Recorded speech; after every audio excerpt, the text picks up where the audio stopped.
What's cracking, guys? JP here again, bringing you another update of my 90-gallon reef tank. Today we're gonna be talking about my equipment on how I run this tank. So starting with the tank itself, this is an Actinic 90-gallon. This is a regular PetSmart, Petco brand, and my stand. I built this by myself. I went to Menards and bought all the wood and molding, and just followed some DIY instructions on YouTube. I made all of this in the canopy too. After that, I have my Overflow. That's one of the I just went to, I can't remember the name of the company, but it's one of those off-brand Overflow. Up above, let's start with the thing here. I have the Reef Bright Metal Halide. These are single-ended 250 watt volt. They are 10K. Then I also have the retrofit T5s from BRS. I have 21 LED USA strip light for extra pop when I want on the nighttime. And then for the mount, these are just aluminum from Menards.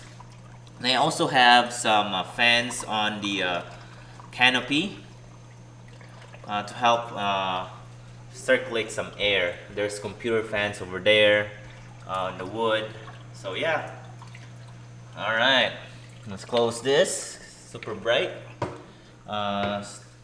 Going into the inside the tank, I have some Hydor Coralia Gen 3. These are the strongest one. They're like 1,500 gallons per hour each. And then the other side, I have the Seche Extreme. These are the AC power head. Just basically on and off, and the strongest one about 1,500 gallons each. Alright, moving down to our sump system here. This is the DIY sump. I made this all by myself. This is an Actinic 40-gallon. I went to eBay. I bought some DIY baffle kit. I just basically silicone it together. Starting from the right, this is the Avast Marine Kalkwasser.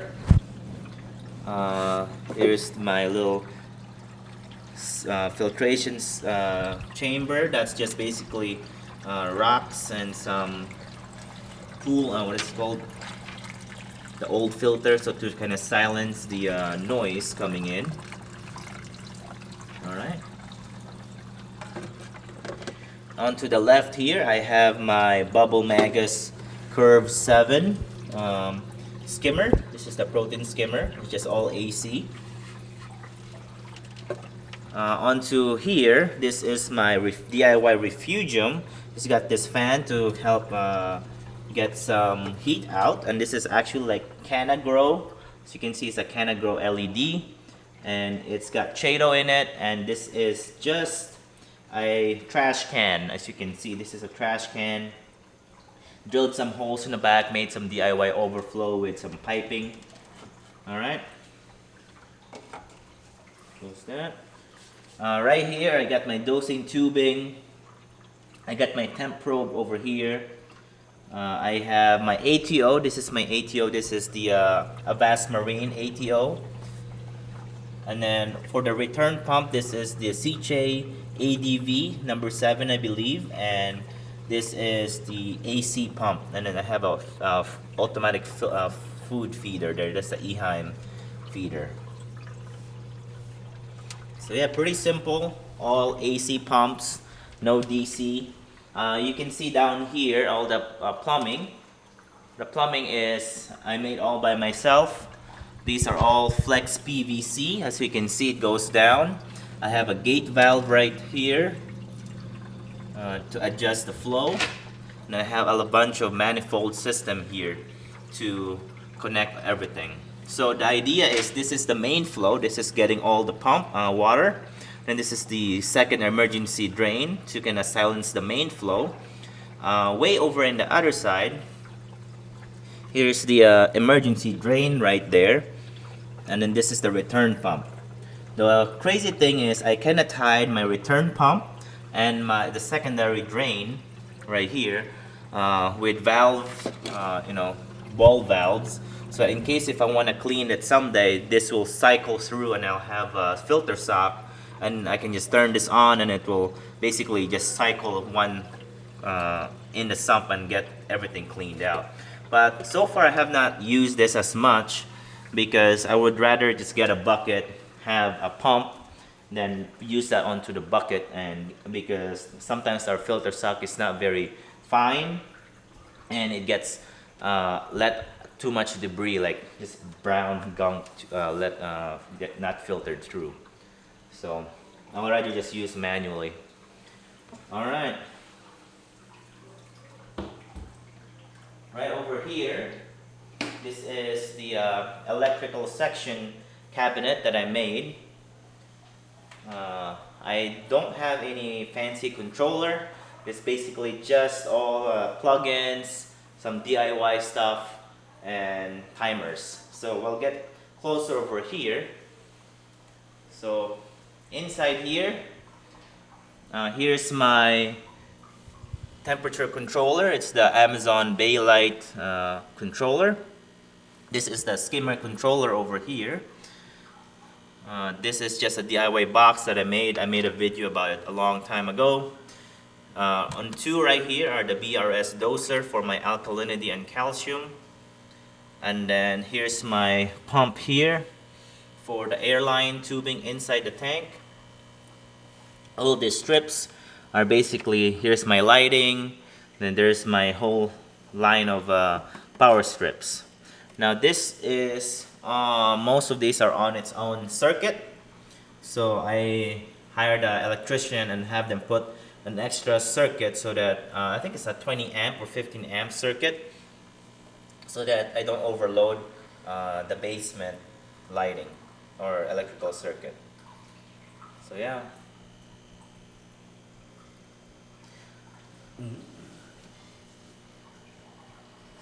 Alright, so up above here, we have some testing. The testing that I use right here are my Salifert. This is what my favorite thing to use. And also, ever since I got these Auto Aqua stir, magnetic stir, it made testing really easy. So, and I usually test the magnesium, alkalinity, and calcium. And then here's my pH tester just in case. I have my salinity refractometer. For my RODI system, right over here,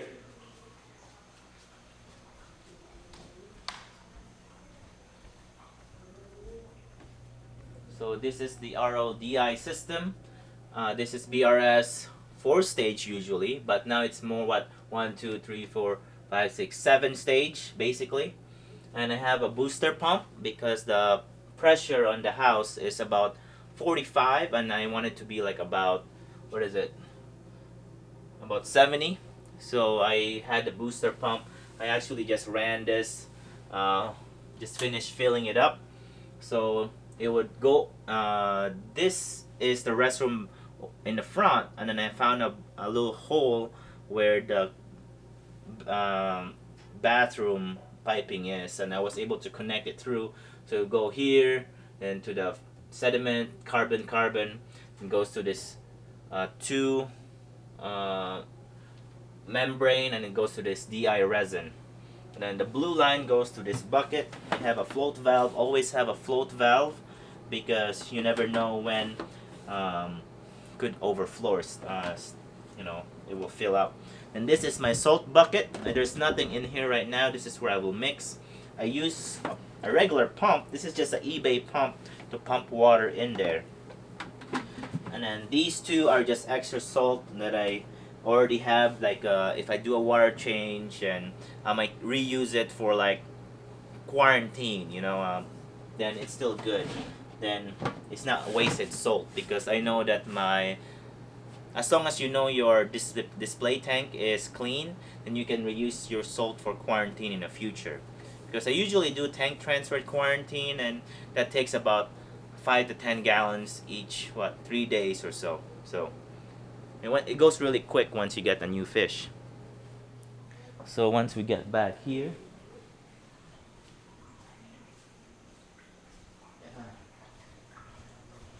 well, that's basically it. I use 2-part kalkwasser. I don't have a calcium reactor. Just keep it simple. No fancy controller. And it's been going on for about a year and a half now. So far so good. But yeah, I like to keep it simple. Well, thanks for watching, guys, and happy reef keeping. Adios.